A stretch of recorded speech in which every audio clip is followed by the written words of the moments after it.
The Tears Road is the journey of more than 17,000 Reds from the Cherokee tribe who left their homeland in the east of Mississippi River to the west of the river under the command of the U.S. and Georgia federal government in 1838 and 1839. This is considered a dark black hole in American history when thousands of people died along the way, crossing hundreds of miles to the new land. When the first European white people first appeared in the 16th century, Cherokee was a red-haired tribe with the largest population in the United States today. Their territory extends to the south of the Appalachian Mountains, including parts of today's Alabama, Georgia, North Carolina, South Carolina, Virginia, Kentucky, and Tennessee. They live in houses made of mud, clay, and are very good at farming.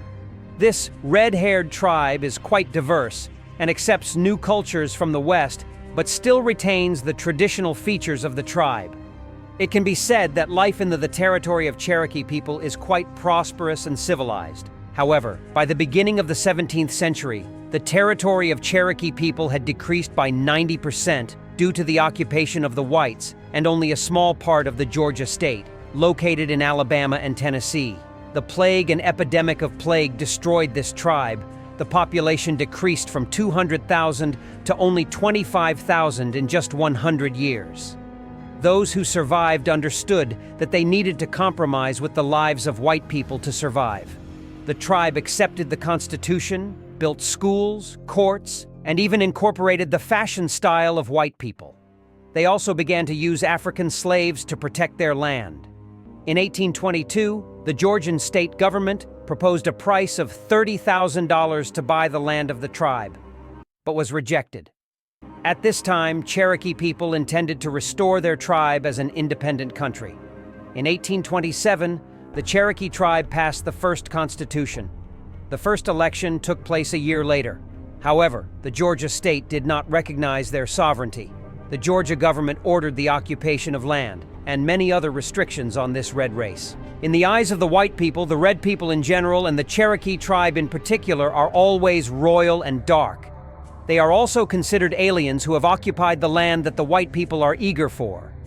Right from the beginning of the birth of the U.S.-China alliance, President George Washington believed that the best way to solve the problem of the red people was to mobilize, encourage them to follow the teachings of the gods, learn how to speak English, and acquire personal ownership of land and other assets.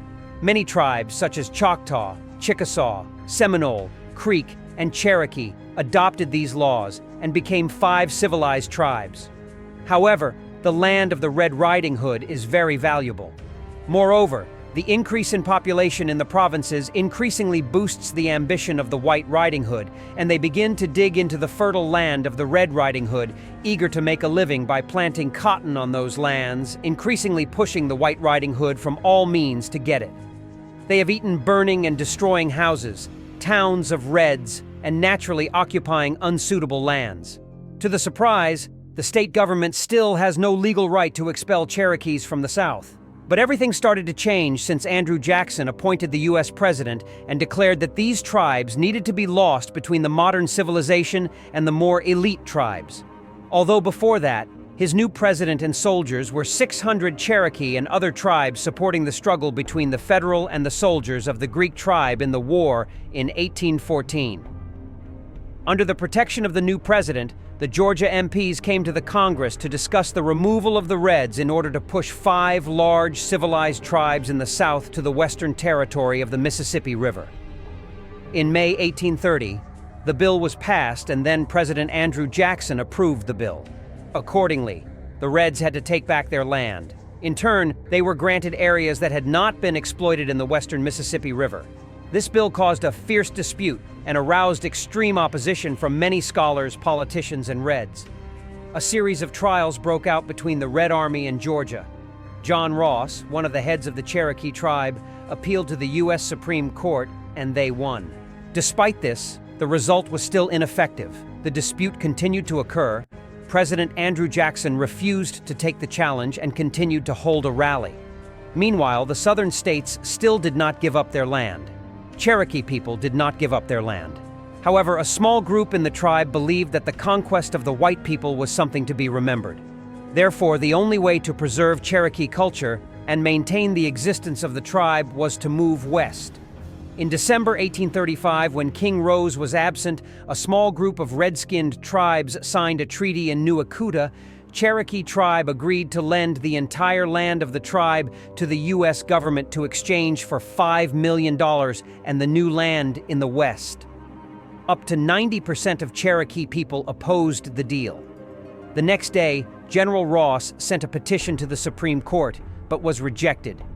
The new Equestrian Treaty was approved by the U.S. Senate and President Jackson passed it a year later. According to this treaty, more than 17,000 Cherokees have 2 years to leave, so the Road of Tears opens from here.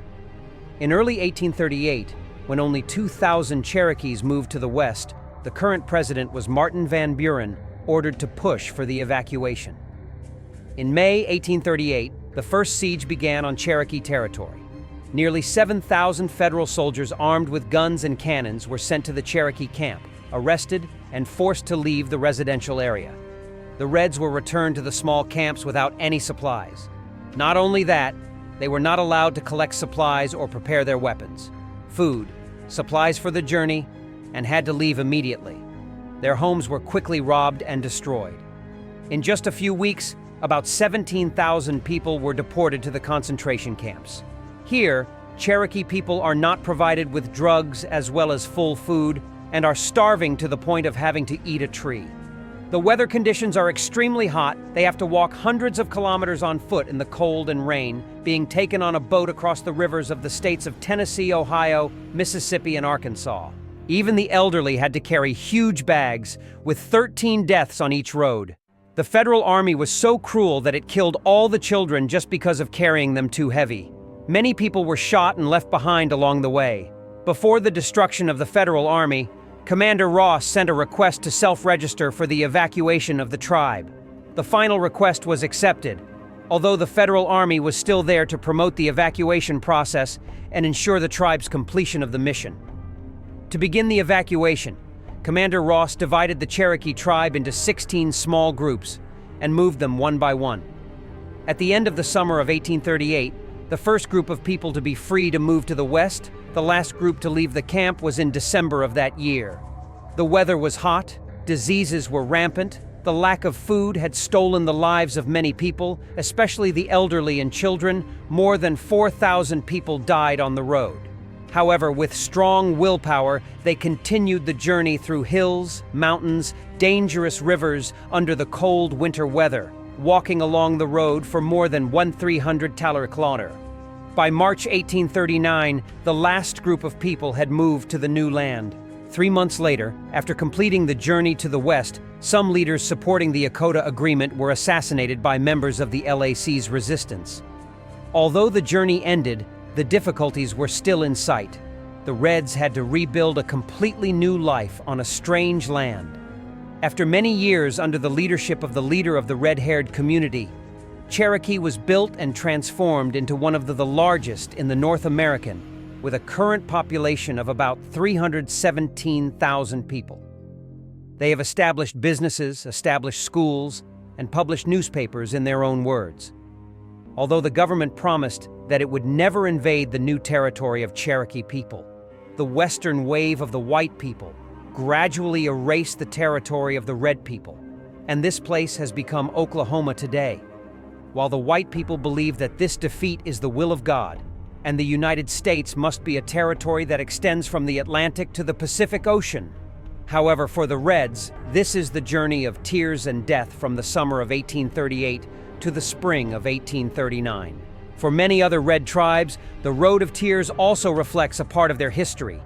The tribes of Choctaw, Zameno, Cree, and Chickasha have fallen in turn in the years 1831, 1832, 1834, and 1837. According to statistics, there were about 70,000 Red people who were arrested. In 1987, the U.S. government passed a bill that turned the Tear Road into a National Historical Road by the National Park Management Agency. In December 2009, President Barack Obama signed a resolution in which he officially apologized to all red-collar officials for their inaction in the past.